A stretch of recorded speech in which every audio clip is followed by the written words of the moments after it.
Hello everyone, I'm Brian. Today I'm reacting to our natural state, effortlessness. Swami Anubhavananda.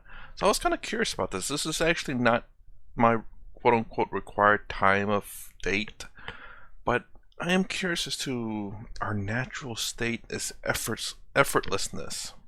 So let's go and give this video a shot. Bhagavan says here, Shushka Vrukshavat, like a dead tree. That also doesn't move. What happened to this tree? Oh, meditation. Arey Baba, it is dead. Once you discover this vision, friends, everywhere you get this message, what you are. Morning we are going with Madhav and his wife for a walk. And we saw one tree. So I told him, I said, once we are going by car somewhere in New Zealand, and there was one isolated tree without a single leaf on it. So I told my friend, hey, stop, let me take a picture. And I took my camera and I was taking the picture. So he asked, Swamiji, what did you see in this tree that you have taken a picture? I said, he is my guru. He said, what kind of guru? I said, those who are daridri, they have got one guru. एक किच guru hai. Bhagavan Dattatreya has 24 gurus. Then who is a guru? Guru is our ability to learn from every experience of life. The learning ability is called as guru. A person outside is a Mahaguru. Don't throw the guru away from yourself. See, friends, my guru is great. So what? What is important is how you are. That is important. See, friends, don't get caught up in this Guru Shishya trap. Atmaiva Atmano Bandhu, Atmaiva Ripuratmana. You are your best Guru if you are bent upon learning from every experience. Interesting, the guru trap, he says. To me, I stuttered there quite a lot. To me, it's more, it seems like it's like don't get caught up in this arrogance, this need to be better. Because he says, my guru's better, who cares? Like, I was like, okay, I took that in, and then he said his other things like, okay, so the thing, I guess, what I'm understanding here is that it doesn't matter who's a better guru or whatever. You have to be better yourself. You have to be, if guru is internal learning, then yes, you have to do it. It doesn't matter if someone's more advanced than you and where they're at and whatever philosophy that they're doing, because that's them. It's working for them. You have to work on yourself. Just because someone's 10 steps ahead of you doesn't mean if you get frustrated with that, that's not going to help you at all. Let them be them and you be you. Work on yourself, because that's the most important thing to you is yourself. Now that's being a bit selfish, but in terms of working on yourself, you have to do that. You have to work on yourself. You can't exactly always help other people, meaning that especially people who don't want help. But I mean, do not try. But the point of this is to be the best of who you are, or whatever you are. Sorry, again, I'm trying to think of all this in the spot, but yeah, it's be the best of who you can be, and the only way to do that is by focusing on yourself and making sure you're the best on who you are. Of course, help people if you can, and if you're capable, more importantly. But that doesn't mean that you you stop focusing on yourself. Again, the reason why I kind of stutter with this is because it almost seems like it's selfish, or like I'm focusing on me and me alone and not anyone else. It's not that. At least to me. To me, it's like whenever you're meditating or when you're doing whatever to better yourself, you focus on yourself. Don't look at other people to see where they're at, because that doesn't matter. Where they're at is not going to help you. They could be far advanced, far ahead of the game, and other people are way behind you. That's not going to help you at all. You not focusing on yourself is not going to help you advance. That's the thing that I'm trying to really get at. That it's not the fact that you ignore other people, but it's the fact that you focus on yourself to better yourself during times when you're doing this. Not to be selfish or to be like, oh, I can't help you because I have to focus on myself kind of deal. So when we are going, I told my friend, I said, look here, this tree, every season it has new leaves. All the leaves are sustained by the tree. Again, the time comes when all the leaves are shed. But the tree is the same. Again, next season, again new leaves come. All of them glorify, beautiful, nice. Again, all of them are dropped. Nothing happens to the tree. Is it not your and my story? Urdhvamulam, adhashakham,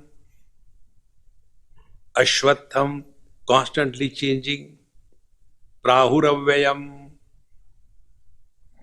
Is it not the same thing? So many times the leaves of waking have come and they dropped. Then the leaves of dream came and they were dropped. The leaves of deep sleep came, they were dropped. The leaves of samadhi came, they were dropped. We are jyon ke tyon. We are as we are.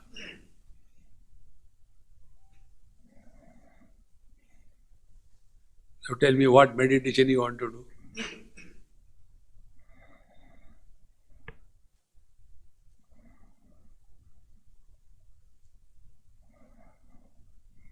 Like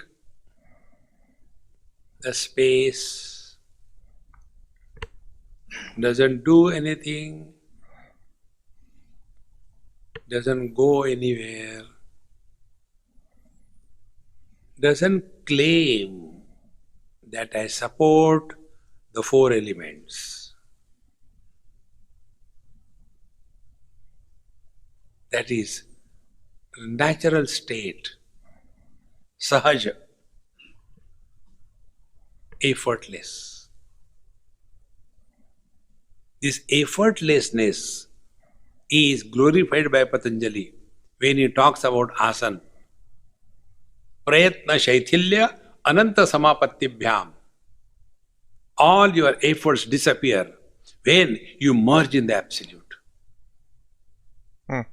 The river has the efforts to reach the ocean.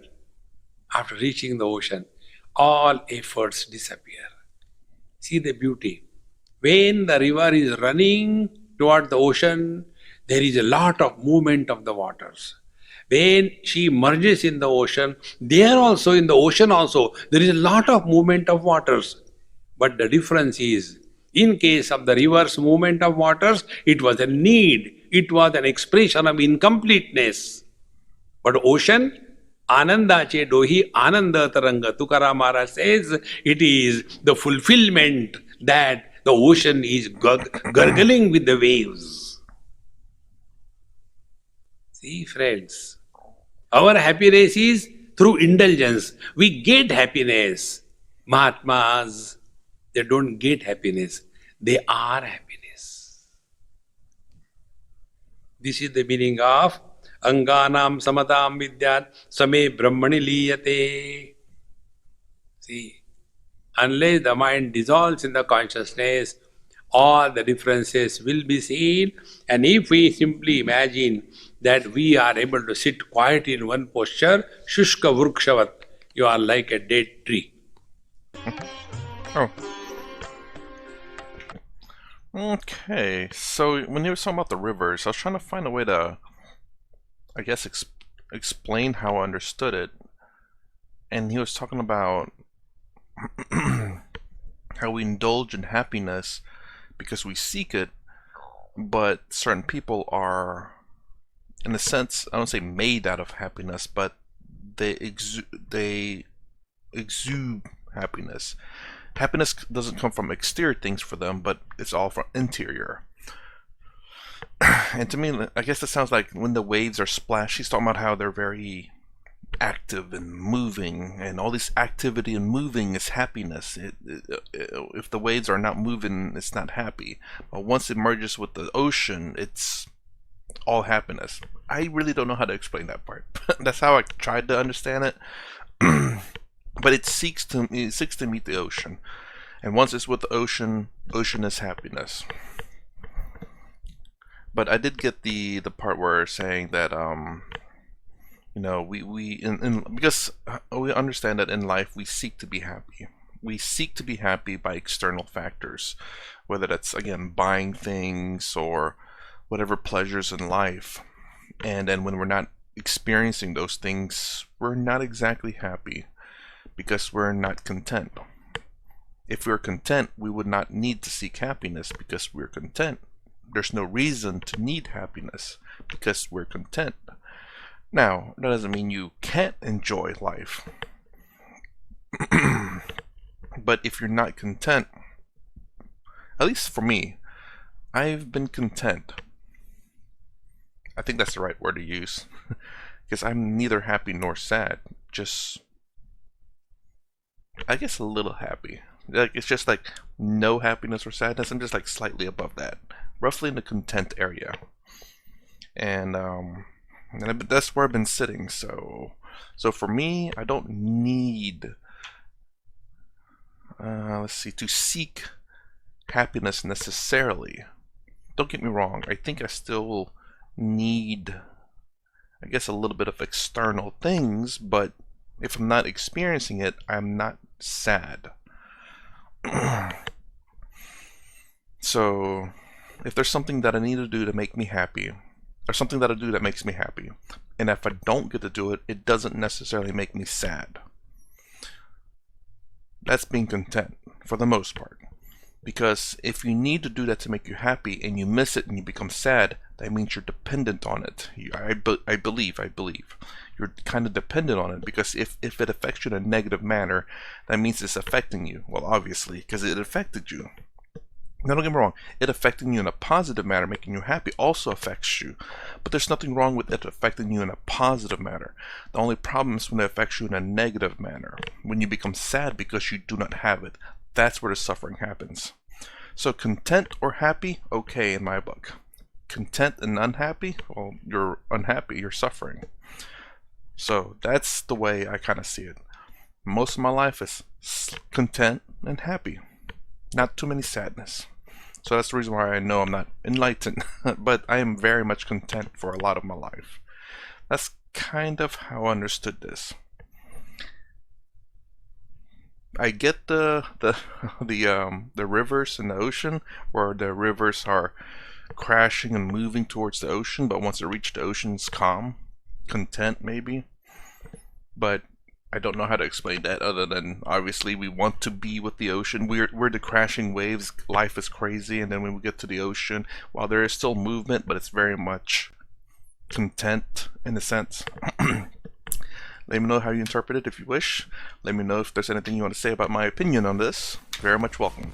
So this is my reaction to Our Natural State, Effortlessness, Swami Anubhavananda. Jesus, what's wrong with me? Anyway, if you like my content, please consider subscribing. Thumbs up, thumbs down below. Thanks for watching. I'll see you in the next vid.